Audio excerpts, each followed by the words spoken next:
Ituturo ko sa'yo yung bago ngayon. Okay. Ito yung in na in sa prospecting. Okay? Prospecting.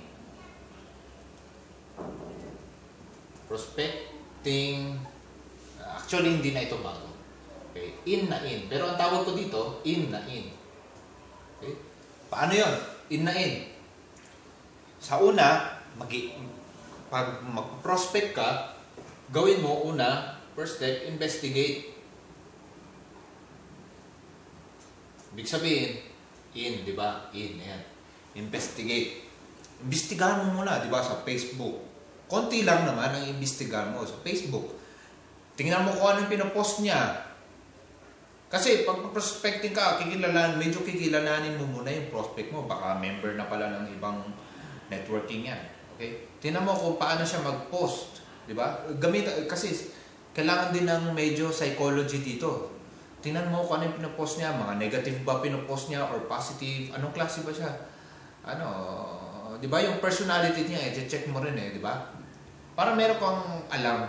Medyo meron kang alam tungkol sa kanya, sa prospect mo. Tingnan mo kung saan nagtatrabaho, OFW ba siya o hindi, o kung nasa Pilipinas lang ba siya, or housewife ba siya, o domestic helper ba siya, security or driver or whatsoever. Diba? Para medyo alam mo na. Tapos, sa listahan mo sa yung mga prospect, sulat mo doon kung ano siya, diba? So, yun, para may idea ka. And then, pagkatapos na investigate, nakapag-investigate ka na, di ba? Punta ka naman sa A. Yan. Ibig sabihin nun, add. Add friend muna siya. Add friend. Kita mo na di ba? Add friend mo. Hindi naman kailangan na yung mag-add ka na mag-add. Check mo muna kung sino yung mga ina-add mo. Di ba? Okay. So, gano'n. Prospecting. Add friend mo siya. Add friend, and then, sa pag-add mo sa kanya ng friend, click mo yung friend. Click mo yung sa friend. Friend ba yun? Okay, click mo dyan, and then, click mo doon yung close friend. Close friend mo siya. Close, para close kayo, di ba? Kahit hindi kayo close, close kayo. Tapos, click mo rin get notifications. Okay? Para kung ano man yung mga post niya, makikita mo. At saka makakapag-like ka, like mo rin yung post niya. Para nabibuild yung rapport ninyo. At saka napapansin ka niya. Okay? Importante, mapansin ka niya. Magpapansin ka. Get attention. Magpapansin ka sa iyong prospect. Okay? Yan.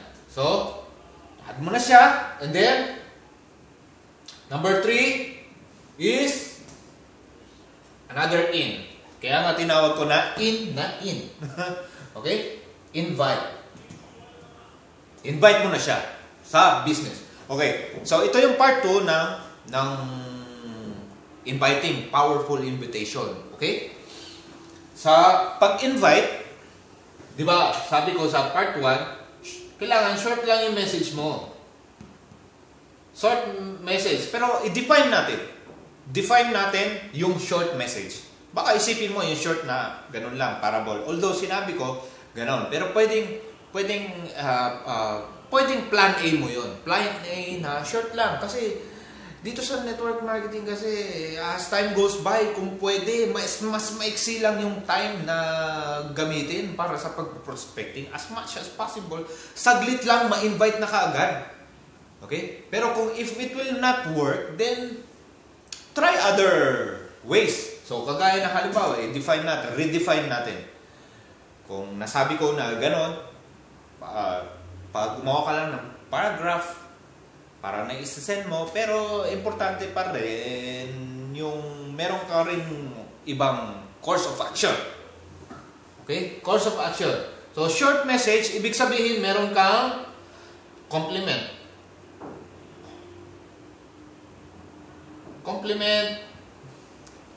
Halimbawa, nag-chat ka, nag-message ka, o tinawagan mo si prospect, kailangan medyo compliment mo siya. Simulan mo sa compliment. Oh, tiningnan mo muna yung post niya, nakita mo na meron siyang post na namasyal siya, picture, di ba? Namasyal siya somewhere, o nandun siya sa McDo, nag-selfie siya kasama mga kaibigan niya, tapos, di ba, merong order, may pagkain, may burger, may soft drinks, mayroon doon. Tapos, compliment mo. Compliment, yung medyo purihin mo naman. Sabi mo, wow, ang ganda, yan pala mga kaibigan mo, di ba? Yung ay, nakita ko, text mo siya.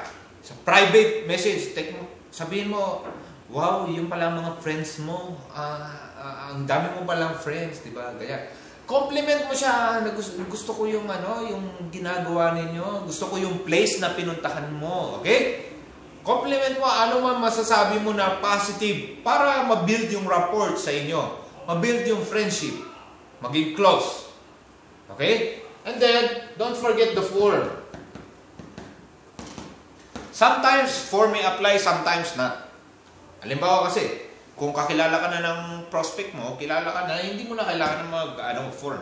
Halimbawa, kaibigan mo, dati mo nang kakilala, minsan hindi na dumadaan sa form. Okay? Pero pag bagong kakilala, form. Alam mo, family, sino asawa, sino nanay, wag naman yung tipong ang dating mo para kang investigador na yung parang baka paghinalaan ka na baka meron kang masamang gagawin. Hindi naman, di ba? Yung unti-unti mong ipasok yung usapan sa tungkol sa health. Kung sinong may sakit sa kanila, sa family nila, sa mga anak niya, kumusta ang kalusugan ng nanay niya, tatay niya, di ba? Para malaman mo kung merong sakit or karamdaman. Para magkaroon ka ng idea, pag sabi niya, may diabetes yung tatay ko, may cancer, may kidney failure, may heart failure. So, pwede mo ipasok yung product natin in global. So, then, occupation, trabaho niya para ma-assess mo kung may kakayahan ba sana na mag-join dito sa business. Okay? Or, family. Kahit na wala siyang trabaho, occupation, family, alam mo naman na meron siyang kamag-anak nasa abroad. So, may tendency na pwede siya mag-join. Dahil meron siyang kamag-anak sa abroad, baka matulungan siya na mag-join. Okay? Or kanegosyo. Okay? So, recreation, kung ano yung tinatrabaho niya, ano yung mga pampalipas oras niya, okay? And then, message. Message mo, yun na yung invitation. Okay? So, hindi ko na pahabayan itong video na to. I hope na meron ka natutunan. This is the part 2. Kita-kita tayo ulit sa mga sunod na videos. I'm KD. Bye!